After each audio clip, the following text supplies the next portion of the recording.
Magandang oras mga ka-TH. Meron tayong bigyan ng partial analysis dito. Ito yung foot marker na dalawa, kompleto, left and right. At itong big boulder markers na ito. Well, maganda to. Magandang mga markers tong narito. Padala sa atin to sa aking FB na Zar Limar. Kung kayo magpadala ng inyong mga nakitang markers through video and photos.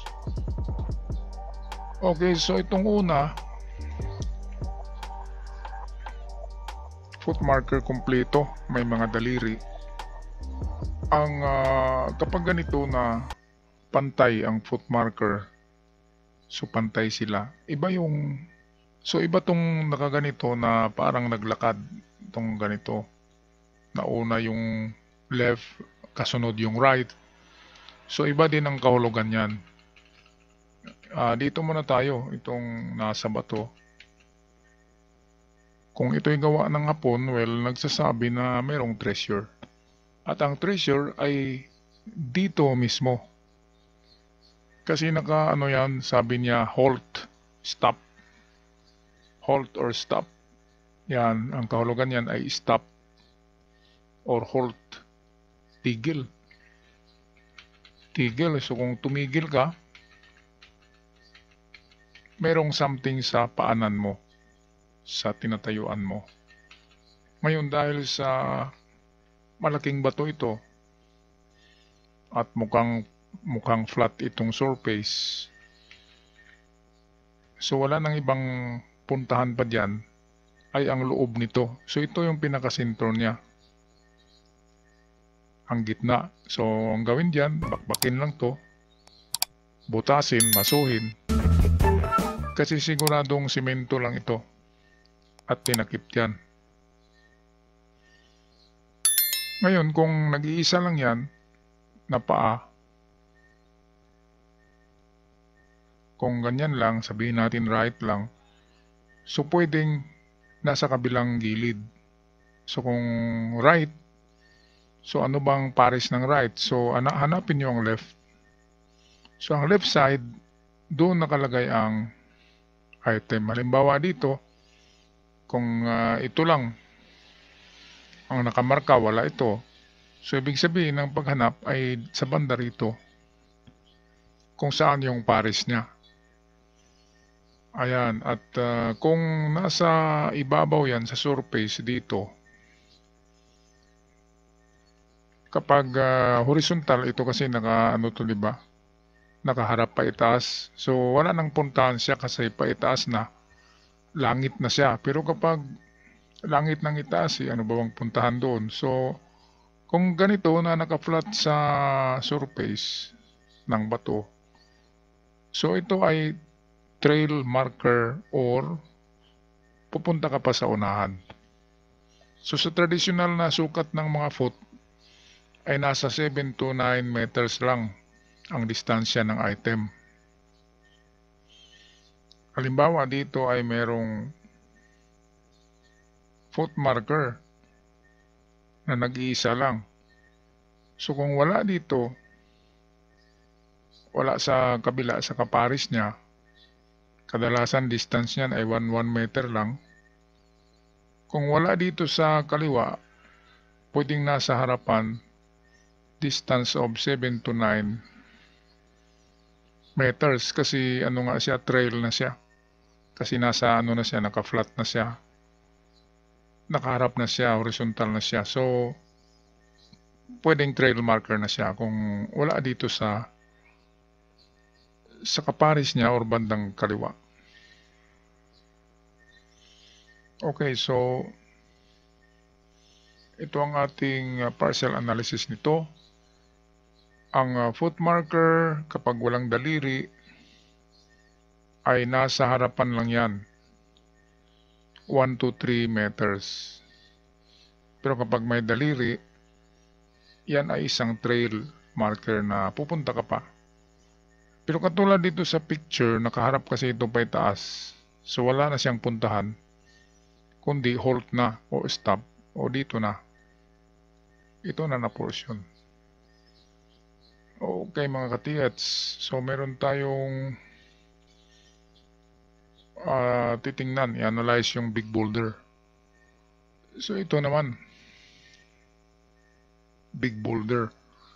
Ang big boulder kapag nakapatong na yan ng ganito or kahit na 3 beses na pinatong, yan ay man-made na.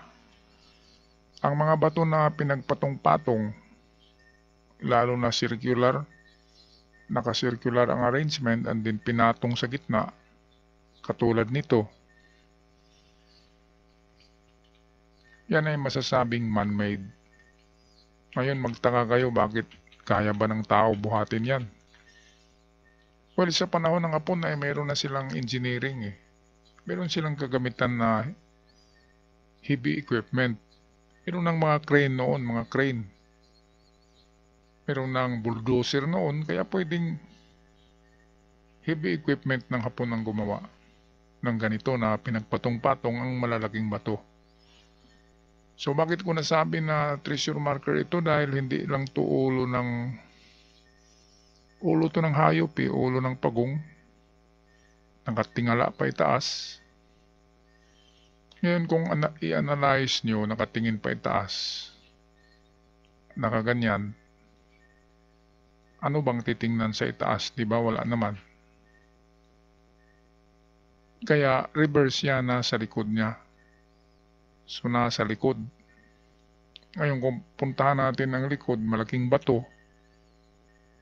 Ayan, so pwedeng sinuksok sa likuran, dito portion. Ngayon, meron akong nakitang magandang diyan, sign. Ito, 2 dot. So, close up nga natin. Ayan, 2 nga. Merong 2 dot.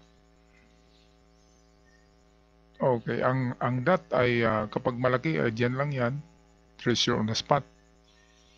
Pero kung ganyan na 2 na magkasunod na maliliit, pwedeng distansya siya o pwedeng lalim.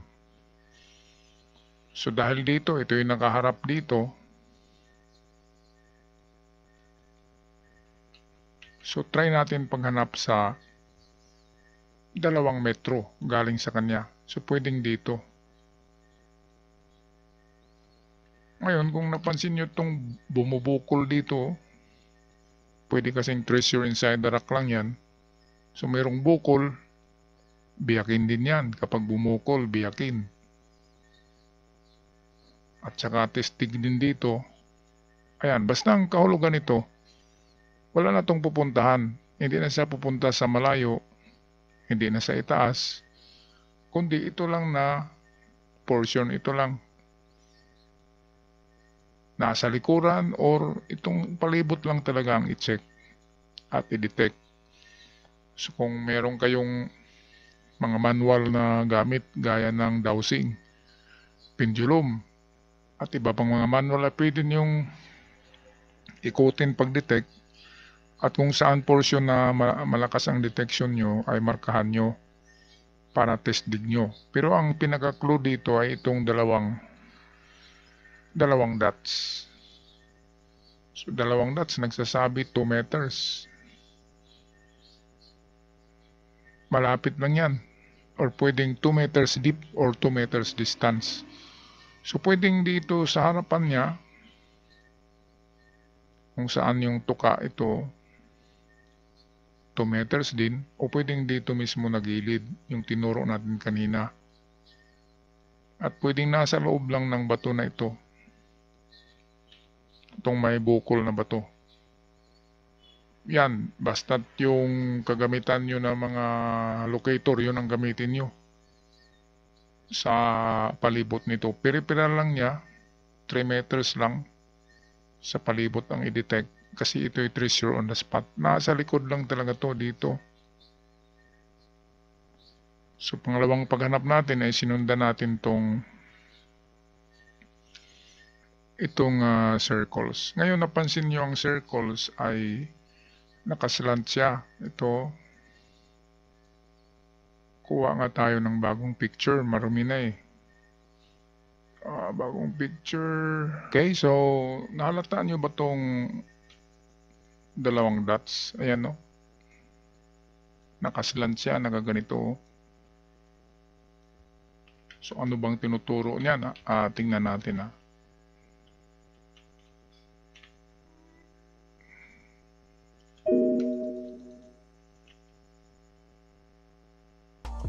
Okay, so balik tayo sa una. So ano bang nakita nyo napansin nyo tong dalawang dot dyan?